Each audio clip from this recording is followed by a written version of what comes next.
ಹೊನ್ನು ಮಣ್ಣು ಈ ಜಗತ್ತಿನಲ್ಲಿ ಏನೇ ಕ್ರೈಮ್ ಆಗಲಿ ಅದರ ಹಿಂದಿರೋದು ಈ ಮೂರೇ ಕಾರಣ. ಅಪರಾಧ ಮಾಡುವಾಗ ಪಾಪಿಗಳ ಮನಸ್ಸಲ್ಲಿ ದುರಾಸೆ, ಮೋಹ, ಆಕ್ರೋಶ, ಕಾಮ ಹೀಗೆ ಏನಿರುತ್ತೋ ಏನೋ. ಆಗಬಾರ್ದು ಆಗಿ ಸಿಕ್ಕಿಬಿದ್ದ ಮೇಲೆ ಪ್ರತಿಯೊಬ್ಬ ಅಪರಾಧಿಗೂ ಅನ್ನಿಸೋದು ಮನಸ್ಸಿನಲ್ಲಿ ಕಾಡೋ ಮೊದಲ ಮತ್ತು ಕೊನೆಯ ಪ್ರಶ್ನೆ ಒಂದೇ, ಇದೆಲ್ಲ ಬೇಕಿತ್ತ? ಇದೇ ಈ ಹೊತ್ತಿನ ವಿಶೇಷ ಪ್ರಣಯ ರಾಜ ಅಂಬರೀಷ.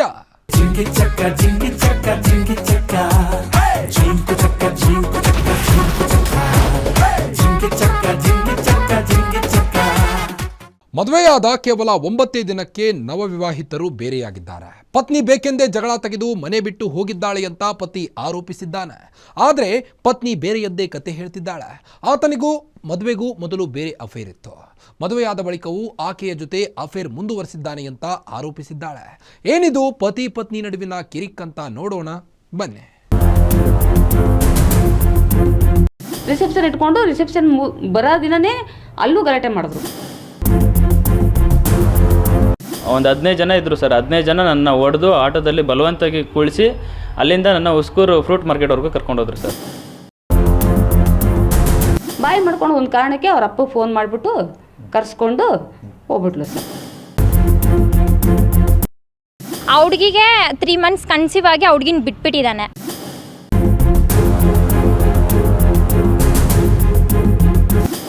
ಕಾಲಿಗೆ ಕಟ್ಟು ಹಾಕಿಸಿಕೊಂಡು ಮನೆಯ ಮಂಚದ ಮೇಲೆ ಕುಳಿತಿರೋ ಯುವಕ, ನನ್ನ ಜೊತೆ ಬೇಕೆಂದೇ ಕಿರಿಕ್ ತೆಗೆದು ಮನೆ ಬಿಟ್ಟು ಹೋಗಿದ್ದಾಳೆ ಅಂತಿರೋ ಪತಿ, ಮಗನ ಮಾತಿಗೆ ಸಹಮತ ವ್ಯಕ್ತಪಡಿಸ್ತಿರೋ ತಾಯಿ, ಅವರಿಂದಲೇ ಮದುವೆ ಮುರಿದು ಬಿದ್ದಿದೆ ಅಂತ ಅಲವತ್ತುಕೊಳ್ಳುತ್ತಿರೋ ಪತ್ನಿ.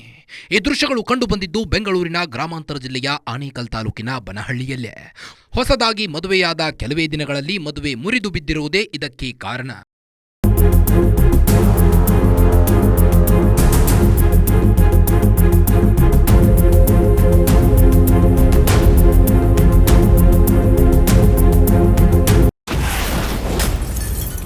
ಪತಿ ತಾಯಿಗಿತ್ತು ಸಂತ್ರಸ್ತೆ ಕುಟುಂಬಸ್ಥರ ಪರಿಚಯ. 2 ಮನೆಯವರು ಒಪ್ಪಿ ಮಾಡಿದ್ದರು ಮದುವೆ. ಹೀಗೆ ಮಂಚದ ಮೇಲೆ ಕಟ್ಟು ಹಾಕಿಸಿಕೊಂಡು ಕೂತಿರೋಣ ಹೆಸರು ಅಂಬರೀಷ್ ಅಂತ. ಮೂಲತಃ ಕಲಬುರಗಿಯವರಾದ ಅಂಬರೀಷ್ ಮತ್ತು ಆತನ ತಾಯಿ ಚೆನ್ನಮ್ಮ ಬನಹಳ್ಳಿಯಲ್ಲಿ ವಾಸವಾಗಿದ್ರು. ಅಂಬರೀಷನ ತಂದೆ ಕೆಲವು ವರ್ಷಗಳ ಹಿಂದೆ ತೀರಿಕೊಂಡಿದ್ರು. ಇದಾದ ಬಳಿಕ ಅಂಬರೀಷ್ ಮತ್ತು ಆತನ ತಾಯಿ ಬಾಡಿಗೆ ಮನೆಯಲ್ಲಿ ವಾಸ ಮಾಡ್ತಿದ್ರು. ಚೆನ್ನಮ್ಮ ಟೈಲರ್ ಕೆಲಸ ಮಾಡಿಕೊಂಡಿದ್ರೆ, ಅಂಬರೀಷ್ ಅಲ್ಲೇ ಕಂಪನಿಯೊಂದರಲ್ಲಿ ಕೆಲಸ ಮಾಡ್ತಿದ್ದ. ಹೀಗೆ ತಾಯಿ ಮಗ ಹೇಗೂ ಜೀವನ ಸಾಗಿಸಿಕೊಂಡು ಹೋಗುತ್ತಿದ್ರು.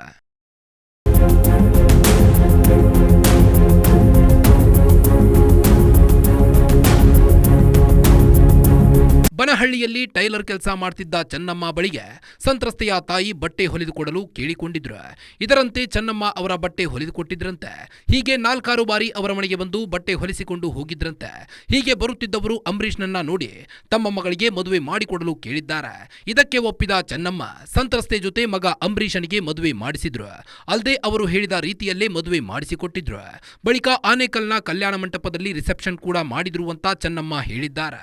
ಅಂಗಡಿ ಹತ್ರ ಬಂದರು ಸರ್. ಅಂಗಡಿ ಹತ್ರ ಬಟ್ಟೆ ಹೊಲಿತೀವಿ ಹಂಗಾಗಿ ಪರಿಚಯ ಮಾಡ್ಕೊಂಡು ಬಂದಿದ್ದಕ್ಕೆ ನಾನು ಹಂಗೆ ಮಾತಾಡ್ತಾ ದಿನ ಒಂದು ಕಾಲ ಒಂದು ಬ್ಲೌಸ್ ಇದೆ 2 ಬ್ಲೌಸ್ ಇದೆ ಅಂತ ಹೊಲ್ಸ್ಕೊಂಡು ಬರೋರು. ಬಂದು ಆಮೇಲೆ ನಮ್ಮ ಮಗ 1-2-3 ಸರಿ ಮನೆ ಒಳಗಡೆ ಹೋಗೋದು ನೋಡ್ಬಿಟ್ಟು ನಿಮ್ಮ ಮಗ ತಾನೇ ಅವರು ಅಂತ ಅಂದರು. ಹೌದು ನಮ್ಮ ಮಗನೇ ಅಂದೆ.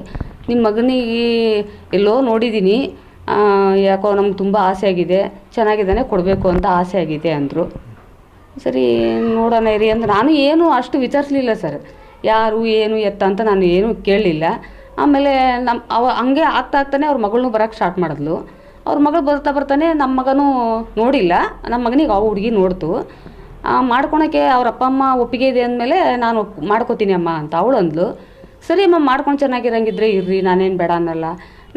ನಮ್ಮ ಯಜಮಾನ್ರಿಲ್ಲ, ನೀವೆಲ್ಲೋ ಒಂದು ಕಡೆ ಚೆನ್ನಾಗಿದ್ರೆ ಸಾಕು ಅಂತ ನಾನು ಅಂದಿದ್ದಕ್ಕೆ ಅಷ್ಟೇ. ಎಲ್ಲ ಮಾಡಿದ್ರು ಸರ್. ಎಲ್ಲ ಎಂಗೇಜ್ಮೆಂಟು ಆಯಿತು, ಎಲ್ಲ ಆಯಿತು, ಪ್ರತಿಯೊಂದೂ ಆಯಿತು, ಮದುವೆನೂ ಆಯಿತು. ದೇವಸ್ಥಾನದಾಗ ಅವ್ರು ಹೆಂಗೆ ಇಷ್ಟ ಬರ್ತದೋ ಹಾಗೆ ಮಾಡಿದ್ರು ಸರ್. ಅವ್ರ ದೇವಸ್ಥಾನದಾಗ ನಾವು ಎಲ್ಲಮ್ಮ ದೇವಸ್ಥಾನದಾಗೆ ಮಾಡ್ತೀವಿ ಅಂದರು. ನಾನಂದೆ ಬೇಡ, ಬೇರೆ ದೇವಸ್ಥಾನ ಶಿವ ದೇವಸ್ಥಾನದಾಗ ಮಾಡೋಣ ಅಂತ ನಾನಂದೆ. ನಮ್ಮ ಮಾತು ಕೇಳಿಲ್ಲ ಅವರು. ಸರಿ ಅಲ್ಲೇ ಮಾಡಿದ್ರು. ಮದುವೆ ಮಾಡ್ಕೊಂಡು ಮುಗಿಸ್ಕೊಂಡು ಆನೇಕಲ್ ಛತ್ರದಾಗ ಮದುವೆ ರಿಸೆಪ್ಷನ್ ಇಟ್ಕೊಂಡ್ರು ಸರ್. ರಿಸೆಪ್ಷನ್ ದಿನವೇ ಹುಡುಗಿ ಕುಟುಂಬಸ್ಥರ ಗಲಾಟೆ. ಜಗಳ ತೆಗೆದು ತಂದೆಗೆ ಕರೆ ಮಾಡಿ ಪತ್ನಿ ತವರಿಗೆ. ಅವರಿಗೆ ಬೇಕಾದ ಹಾಗೆ ಮದುವೆ ಮಾಡಿಕೊಂಡಿದ್ರು. ಇದಕ್ಕೂ ಅಂಬರೀಷ್ ಮತ್ತು ಆತನ ತಾಯಿ ಯಾವುದೇ ವಿರೋಧವನ್ನು ವ್ಯಕ್ತಪಡಿಸಿರಲಿಲ್ಲ. ಯಲ್ಲಮ್ಮ ದೇಗುಲದಲ್ಲಿ ಮದುವೆ ಮಾಡಿಕೊಡಲಾಗಿತ್ತು. ಬಳಿಕ ಆನೇಕಲ್ನ ಕಲ್ಯಾಣ ಮಂಟಪದಲ್ಲಿ ರಿಸೆಪ್ಷನ್ ಏರ್ಪಡಿಸಲಾಗಿತ್ತು. ರಿಸೆಪ್ಷನ್ಗೆ ಬರೋ ವೇಳೆಗೆ ಹುಡುಗಿ ಕುಟುಂಬಸ್ಥರು ಗಲಾಟೆ ಮಾಡಿದ್ರು. ನನ್ನ ಮಗನಿಗೆ ಅವಾಚ್ಯ ಪದಗಳಿಂದ ನಿಂದಿಸಿದ್ರು. ಇದಕ್ಕೆ ಕಾರಣವೇನು ಅನ್ನೋದು ಗೊತ್ತಿಲ್ಲ. ಇದಾದ ಬಳಿಕ ಕೆಲವು ದಿನ ನಮ್ಮ ಮನೆಯಲ್ಲಿದ್ದಳು. ಆದ್ರೆ ಒಂದು ದಿನ ಇದ್ದಕ್ಕಿದ್ದಂತೆ ನಮ್ಮ ಜೊತೆ ಜಗಳ ತೆಗೆದು ತಂದೆಗೆ ಕರೆ ಮಾಡಿ ತವರಿಗೆ ಹೊರಟು ಹೋದಳು ಅಂತ ಅಂಬರೀಷ್ ತಾಯಿ ಚೆನ್ನಮ್ಮ ಆರೋಪಿಸಿದ್ದಾರೆ. ರಿಸೆಪ್ಷನ್ ಇಟ್ಕೊಂಡು ರಿಸೆಪ್ಷನ್ ಬರೋ ದಿನನೇ ಅಲ್ಲೂ ಗಲಾಟೆ ಮಾಡಿದ್ರು ಅವರು ಫ್ಯಾಮಿಲಿಯವರೆಲ್ಲ ಸೇರಿ. ನಮ್ಮ ಮಗನಿಗೆ ಕೆಟ್ಟದಾಗೆಲ್ಲ ಬೇರೆ ವರ್ಡಲ್ಲಿ ಬೈಲಿಕ್ಕೆ ಸ್ಟಾರ್ಟ್ ಮಾಡಿದ್ರು. ಯಾಕೆ ಬೈದ್ರು ಅಂತ ಗೊತ್ತಿಲ್ಲ ಸರ್. ನಮ್ಮ ಪಾಡಿಗೆ ನಾವು ಹುಡುಗಿನ ಕರ್ಕೊಂಡು ಬಂದ್ವಿ ಸರ್ ನಮ್ಮ ಮನೆಗೆ. ನಮ್ಮ ಮನೆಗೆ ಬಂದು ಅದೊಂದು 9 ದಿನ ಹಂಗೋ ಹಿಂಗೋ ಕಾಲ ಕಳೆದ್ಲು ಸರ್. ದಿನ ಅವ್ರ ಮನೆಗೆ ಹೋಗೋಳು. ನಾವು ಅವ್ರ ಮನೆಗೆ ಹೋದ್ರು ಇರಲಿ ಬಿಡು, ಅವ್ರ ಅಪ್ಪ ಅಮ್ಮ ಇಲ್ಲೇ ಹತ್ರ ಇದ್ದಾರಲ್ವ, ಹೋಗ್ತಾಳೆ ಅಂತ ನಾವು ಸುಮ್ಮನೆ ಇದ್ವಿ ಸರ್. ಆಮೇಲೆ ಹಿಂಗೆ ಒಂದಿನ ಈ ಥರ ಸ್ವಲ್ಪ ಗಲಾಟೆ ಮನೆಯಲ್ಲಿ ಇಬ್ಬರು ಬಾಯಿ ಮಾಡ್ಕೊಂಡು ಒಂದು ಕಾರಣಕ್ಕೆ ಅವ್ರ ಅಪ್ಪಗೆ ಫೋನ್ ಮಾಡಿಬಿಟ್ಟು ಕರೆಸ್ಕೊಂಡು ಹೋಗ್ಬಿಟ್ಲು ಸರ್.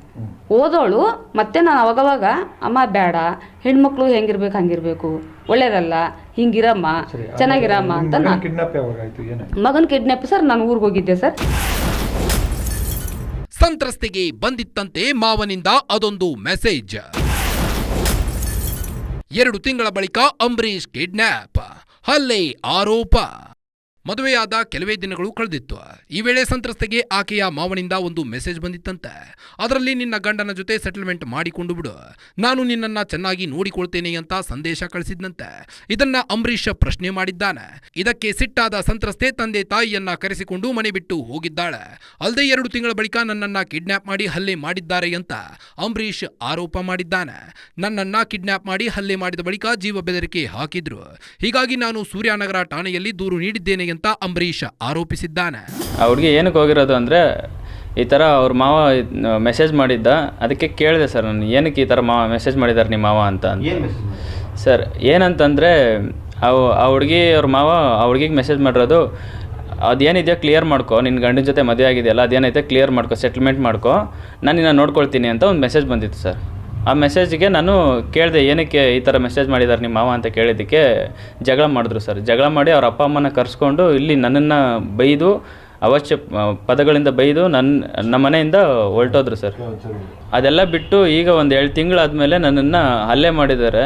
ಯಾವ ಥರ ಹಲ್ಲೆ ಅಂದರೆ, ನನ್ನನ್ನು ಉಸ್ಕೂರು ಫ್ರೂಟ್ ಮಾರ್ಕೆಟ್ ಹತ್ರ, ಅಂದರೆ ವೀರಸಂದ್ರ ಇಂದ ನನ್ನನ್ನು ಉಸ್ಕೂರು ಫ್ರೂಟ್ ಮಾರ್ಕೆಟ್ವರೆಗೂ ಕಿಡ್ನ್ಯಾಪ್ ಮಾಡಿ ಕರ್ಕೊಂಡೋಗಿ ಅಲ್ಲಿ ಹೆಂಗೆ ಅವ್ರಿಗೆ ಸರ್ ಒಂದು ಆಟೋದಲ್ಲಿ ಬಂದರು ಸರ್. ಒಂದು 2-3 ಆಟೋ ಬಂತು ಸರ್. 2-3 ಆಟೋದಲ್ಲಿ ಬಂದು ಒಂದು 15 ಜನ ಇದ್ದರು ಸರ್. 15 ಜನ ನನ್ನ ಹೊಡೆದು ಆಟೋದಲ್ಲಿ ಬಲವಂತವಾಗಿ ಕುಳಿಸಿ ಅಲ್ಲಿಂದ ನನ್ನ ಉಸ್ಕೂರು ಫ್ರೂಟ್ ಮಾರ್ಕೆಟ್ವರೆಗೂ ಕರ್ಕೊಂಡೋದ್ರು ಸರ್.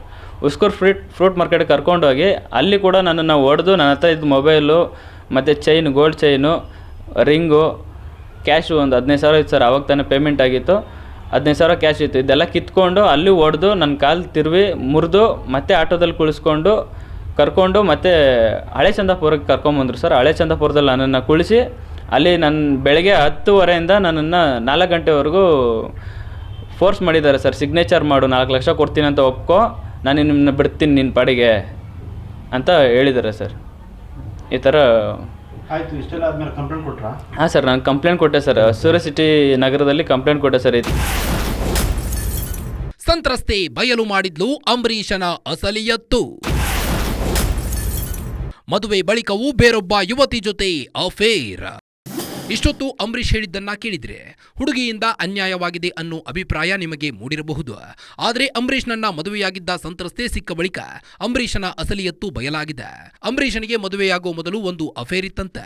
ಮದುವೆಯಾದ ಬಳಿಕವೂ ಅವನು ಆ ಯುವತಿಯ ಜೊತೆ ಅಫೇರ್ ಮುಂದುವರಿಸಿದ್ದ ಅಂತ ಸಂತ್ರಸ್ತೆ ಆರೋಪ ಮಾಡಿದ್ದಾಳೆ.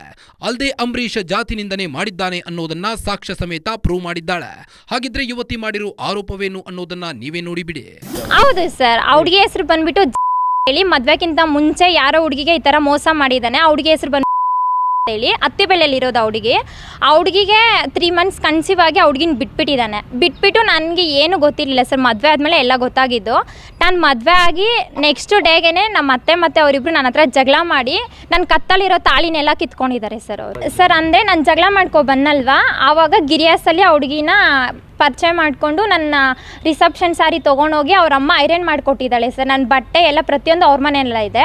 ಸೊ ಐರನ್ ಮಾಡಿಕೊಟ್ಬಿಟ್ಟು ಅವ್ರಮ್ಮ ಪ್ಯಾಕ್ ಮಾಡಿಬಿಟ್ಟು ಕಟ್ ಕಳಿಸಿದ್ದಲ್ಲ ಹುಡುಗಿಗೆ. ಕಟ್ ಕಳಿಸ್ಬಿಟ್ಟು ಹುಡುಗಿ ಉಟ್ಕೊಂಡು ಫೋಟೋ ಕಳಿಸಿದ್ದಾಳೆ ಸರ್. ಅಂದರೆ ಅವ್ರಿಗೆ ಮದುವೆಗಿಂತ ಮುಂಚೆ ಅಂತ ಹುಡುಗಿ ಇದ್ದಾಳಲ್ವಾ, ಆ ಹುಡುಗಿನ ಕರ್ಕೊಂಡು ಹೋಗ್ಬೇಕಾದ್ರೆ ಲಾರಿನಲ್ಲಿ ಆಕ್ಸಿಡೆಂಟ್ ಆಗಿದೆ ಅವರಿಗೆ, ಅದರಿಂದ ರ್ಯಾಡ್ ಹಾಕಿದ್ದಾರೆ. ಸುಮ್ಮನೆ ಇದರಿಂದ ನಾವು ಸುಮ್ಮನೆ ಅವ್ರಿಗೆ ಏನು ಹೊಡೆದೂ ಇಲ್ಲ, ಎಂಥದ್ದಿಲ್ಲ. ನಾನು ಹೊಡೆದಿದ್ದೀನಿ, ಅದಕ್ಕೆ ಸುಮ್ಮನೆ ಬ್ಯಾಂಡೇಜ್ ಸುತ್ಕೊಂಡು ಆನೇಕಲ್ ಹಾಸ್ಪಿಟ್ಲಲ್ಲಿ MLC ಮಾಡಿಸಿ ಅವ್ರು FIR ಮಾಡಿದ್ದಾರೆ ಸರ್. ಸಂತ್ರಸ್ತೆಗೆ ಜಾತಿ ನಿಂದನೆ ಮಾಡಿರೋ ಅಂಬರೀಷ್. ಅಂಬರೀಷನಿಗೆ ಇದೆಯಾ ಪೊಲೀಸರ ಕೃಪಾ ಕಟಾಕ್ಷ? ಮದುವೆಯಾಗುವ ಮುನ್ನ ಯಾವುದೇ ಜಾತಿ ನೋಡದ ಅಂಬರೀಷ್ ಮದುವೆಯಾದ ಬಳಿಕ ಯುವತಿಗೆ ಜಾತಿ ನಿಂದನೆ ಮಾಡಿದ್ದಾನೆ. ಈ ಕುರಿತು ಒಂದು ಆಡಿಯೋ ಕೂಡ ಈಗ ಬಯಲಾಗಿದೆ. ಯುವತಿಗೆ ಆಡಿಯೋ ಮೆಸೇಜ್ ಕಳಿಸಿ ಆಕೆಯ ಜಾತಿಯನ್ನ ಅತ್ಯಂತ ಹೀನವಾಗಿ ನಿಂದಿಸಿದ್ದಾನೆ. ಇದರ ನಡುವೆ ಮತ್ತೊಂದು ಆಡಿಯೋ ರಿಲೀಸ್ ಆಗಿದ್ದು, ಇದರಲ್ಲಿ ಸೂರ್ಯನಗರ ಠಾಣೆಯ ಸಿಬ್ಬಂದಿಯೊಬ್ಬರ ಜೊತೆ ಅಂಬರೀಷ್ ಮಾತನಾಡಿದ್ದಾನೆ. ಈ ವೇಳೆ ಪೊಲೀಸ್ ಸಿಬ್ಬಂದಿ ಅಂಬರೀಷನಿಗೆ ಧೈರ್ಯ ತುಂಬೋ ಕೆಲಸ ಮಾಡಿದ್ದಾರೆ. ಹೀಗಾಗಿ ಅಂಬರೀಷನಿಗೆ ಪೊಲೀಸರ ಕೃಪಾ ಕಟಾಕ್ಷವಿದೆಯಾ ಅನ್ನೋ ಅನುಮಾನ ಈಗ ಶುರುವಾಗಿದೆ. ನಿಮ್ಮ ಜಾತಿಯವ್ರನ್ನ ನಮ್ಮೂರಲ್ಲಿ ಏನು ಚಪ್ಪಲಿ ಬಿಡೋ ಜಾಗದಲ್ಲ, ನಮ್ಮನೆ ಹೊರಗಡೆ ಬಾರ್ಡ್ರಲ್ಲಿ ಕೂಡ ಬಿಟ್ಕೊಳಲ್ಲ ಆಯಿತಾ. ನಿನ್ನಂತವಳ ನಮ್ಮ ಮನೆ ಒಳಗಡೆ ಸೇರಿಸ್ಕೊಂಡೆ ನೋಡು, ನನ್ನ ಕೆರೆ ತೊಗೊಂಡು ನಾನು ಹಾಕೋಬೇಕು. ನೀನು ಈ ಮಾತುಗಳೆಲ್ಲ ಮಾತಾಡಬೇಡ. ನಿಮ್ಮ ದೊಡ್ಡಪ್ಪನು ಏನು ನಿಮ್ಮ ರಿಲೇಷನ್ಸ್ ಅವರು ಎಲ್ಲ ಆಲ್ಮೋಸ್ಟ್ ಬಂದವರಲ್ಲ ನಮ್ಮ ರಿಲೇಷನ್ಸ್ ಹತ್ರ. ನಾವು SCಗಳು ಅಂತ ಹೇಳ್ಬಿಟ್ಟು ಆಲ್ರೆಡಿ ನಮ್ಮ ಚಿಕ್ಕಪ್ಪ ಹತ್ರ ನಮ್ಮ ಎಲ್ಲರೂ ಯಾರನ್ನು ಕರೆಸಿದ್ದು ಅವ್ರ ಎಲ್ಲರ ಹತ್ರನೂ ಏನು ಒಳ್ಳೆ ಮರ್ಯಾದೆ ಕೊಟ್ಟವ್ರೆ. ಮರ್ಯಾದೆ ತೆಗೆದುಬಿಟ್ಟವ್ರೆ ಆಲ್ರೆಡಿ ನಮ್ಮ ಊರಲ್ಲಿ. ಏನು ಬೇರೆ ಜಾತಿಯವ್ರು ಸಿಗ್ತಾ ಇರಲಿಲ್ವಾ ನಿಮಗೆ? ಅಂತ ಕೆಷ್ಟರ ಬೇಕಾಗಿತ್ತ ಅಂತ ಹೋಗಿದ್ದಾರೆ ನಮ್ಮನ್ನ. Hello sir. ಹಲೋ ಸರ್ ಅದೇ ಸರ್, ನಾನು ಅಂಬರೀಷ್ ಅಂತ ಸರ್. ಹೇಳಿದ್ನಲ್ಲ ಸರ್, ಇದು ಹುಡುಗಿದು ಕಂಪ್ಲೇಂಟ್ ಕೊಡೋದಕ್ಕೆ ಸರ್ ಬೆಳಗ್ಗೆ ಬಂದಿದ್ದಲ್ಲ ಸರ್. ಹಾ ಹಾ ಅದೇ ಸರ್, ಅವರು ಹುಡುಗಿ ಕಡೆಯವರು ಯಾರೋ ಒಂದು ಇಬ್ಬರು ಮೂರು ಬಂದಿದ್ದಾರೆ ಸರ್ ಎಲ್ಲಿ? ಇಲ್ಲಿ ಸ್ಟೇಷನ್ಗೆ ಸರ್. ಹಾ ಬಂದಿದ್ದಾರೆ. ನನಗೆ ಅಂದ್ರೆ ನಾನು ಬರ್ಕೊಟ್ರೆ ಕಂಪ್ಲೇಂಟ್ ನ ಹಿಂಬರ ಅಂತ ಹೇಳ್ಬಿಟ್ಟು ಒಂದು ಇದ್ರ ಮೇಲೆ ಸಿಗ್ನೇಚರ್ ಮಾಡಿಸ್ಕೊಂಡ್ರು ಸರ್. ಅದೆಲ್ಲ ಏನ್ ತೊಂದ್ರೆ ಇಲ್ಲ ಬಿಡ, ತೊಂದ್ರೆ ಇಲ್ಲಲ್ಲ ಸರ್? ಅದೆಲ್ಲ ಏನಿಲ್ಲ, ಡೋಂಟ್ ವರಿ. ಅದಕ್ಕೆ ಕೇಳೋಣ ಅಂತ ಸರ್. ಭಯ ಆಗ್ತಾ ಇದೆ ಸರ್. ಅವರು ನೋಡಿದ್ರೆ ಕಾನೂನು ಪ್ರಕಾರ ಹೋಗ್ತಿ ಅಂದ್ರೆ ಹೋಗು. ಯಾವನಿಗೂ ಕೇರ್ ಮಾಡಬೇಡ, ಸುಮ್ನಿರೋ. ಕೇಳು ಹಾ ಸರ್. ಸರ್, ನಾನು ಸಿಕ್ಕಾಬಿಟ್ಟು ಸಾಲ ಮಾಡ್ಕೊಂಡಿದ್ದೀನಿ. ನನಗೆ 5 ಲಕ್ಷ ರೂಪಾಯಿ ಕೊಟ್ರೆ ನಾನು ಡೈವರ್ಸ್ ಕೊಡೋದಕ್ಕೆ ಸ್ಟಾರ್ಟ್ ಮಾಡು ಉಲ್ಟಾ. ಹಾ ಸರ್. ನಾನು ಜೀವನ ಎಲ್ಲ ಹಾಳಾಯ್ತು, ಹಾ ಸರ್. ನನಗೆ ಯಾರು ಮದುವೆ ಮಾಡ್ಕೊಡ್ತಾರೆ, ನಾನು ದುಡ್ಡು ಕೊಟ್ರೆ ನಾನು ಡೈವರ್ಸ್ ಕೊಡೋದಂತ ಉಲ್ಟಾ ಸ್ಟಾರ್ಟ್ ಮಾಡು ಹಾ ಸರ್. ಅಷ್ಟು ಆರಾಮಾಗಿ. ಅದೇ ಸರ್, ಅವ್ರು ಬಂದಿದ್ರು ಸರ್, ಅದಕ್ಕೆ ಸರ್. ಏನ್ ಮಾಡ್ತಾರ ಬಂದ್ರು? ಏನ್ ಮಾಡ್ತಾನೆ? ಅದೇ ಸರ್, ಇಲ್ಲಿ ಅವರು ನಾವು ಆ ಸಂಘಕ್ಕೆ ಇದ್ ಮಾಡ್ತೀವಿ, ಕಂಪ್ಲೇಂಟ್ ಮಾಡ್ತೀವಿ, ಹಂಗೆ ಅಂತ ಅವ್ರು ಎಲ್ಲಿ ಯಾವ ಸಂಘ ಇಲ್ಲ ಏನಿಲ್ಲ, ಎಲ್ಲ ವೇಸ್ಟ್. ಹಾ ಸರ್. ಸಂಘಗಳು ಎಲ್ಲಿ ಏನು ಹೋಗಕ್ ಹೋಗಬೇಡ, ಯಾರು ಫೋನ್ ರಿಸೀವ್ ಮಾಡ್ಬೇಡ. ಹಾ ಸರ್. ಯಾವ ಸಂಘ ಒಟ್ಟ ಗೊತ್ತಿಲ್ಲದವ್ರ ನಂಬರ್ ಒಟ್ಟ ಎತ್ತಕ ಹೋಗ್ಬೇಡ, ಓಕೆ ಸರ್. ಫೋನ್ ಎತ್ತಬೇಡ, ಇಷ್ಟೇ ಮಾಡ. ಇದು ಅಂಬರೀಷನ ಮದುವೆ ಅವಾಂತರವಾದರೆ, ಅತ್ತ ಬಳ್ಳಾರಿಯಲ್ಲಿ ಹೊಸ ವರ್ಷದಿಂದ ಆರಂಭವಾಗಿರೋ ರೆಡ್ಡಿಗಳ ನಡುವಿನ ಸಮರ ಸದ್ಯಕ್ಕೆ ತಣ್ಣಗಾಗೋ ಲಕ್ಷಣಗಳು ಕಂಡು ಬರ್ತಿಲ್ಲ. ಹೊಸ ವರ್ಷದ ದಿನ ಬ್ಯಾನರ್ ಕಟ್ಟೋ ವಿಚಾರಕ್ಕೆ ಗಲಾಟೆಯಾಗಿ ಒಂದು ಜೀವ ಹೋಗಿತ್ತು. ಇದರ ನಡುವೆ ಬಳ್ಳಾರಿ ನಗರಕ್ಕೆ ಹೊಂದಿಕೊಂಡಿರೋ G² ಸಿಟಿಯಲ್ಲೇ ಜನಾರ್ದನ್ ರೆಡ್ಡಿ ನಿರ್ಮಿಸಿದ್ದ ಮಾದರಿ ಮನೆಯೊಂದಕ್ಕೆ ಬೆಂಕಿ ಹಚ್ಚಲಾಗಿದೆ. ಇದಕ್ಕೇನು ಕಾರಣ, ಜನಾರ್ದನ್ ರೆಡ್ಡಿ ಮಾಡಿರೋ ಆರೋಪವೇನು ಅಂತ ಹೇಳ್ತೀವಿ. ಅದಕ್ಕೂ ಮೊದಲು ಪುಟ್ಟ ಬ್ರೇಕ್. ಜಿಂಗಿ ಚಕ್ಕ ಜಿಂಗಿ ಚಕ್ಕ ಜಿಂಗಿ ಚಕ್ಕ ಜಿಂಕು ಚಕ್ಕ ಜಿಂಕು ಚಕ್ಕ ಜಿಂಕು ಚಕ್ಕ ಜಿಂಗಿ ಚಕ್ಕ ಜಿಂಗಿ